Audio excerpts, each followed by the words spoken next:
Het is vrijdag 6 september. Dat betekent dat we aan de start staan van de Admiraliteitsdagen 2013. Hier in het centrum van Dokkum. En RTV NOF is erbij aanwezig. Nou, een paar minuten jongens en dan begint het.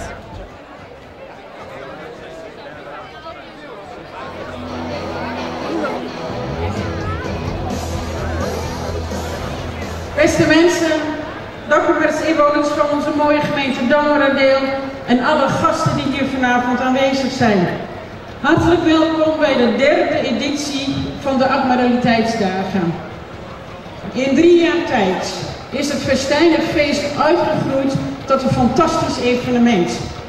En als u kijkt naar het programma voor de komende dagen, het begint natuurlijk met een gigantisch mooie Night of the Praams. Maar we hebben 3 dagen vol feest met een zeer gevarieerd programma.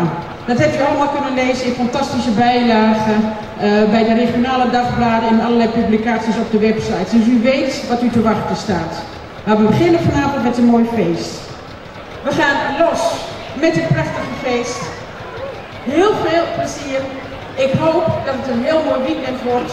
En als u de inzet van al die mensen die hier aan hebben bijgedragen recht wilt doen, feest u met ons mee en laat het hele weekend een mooi feest worden en blijven. In alle opzichten. Een heel mooi weekend. Dank u wel.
She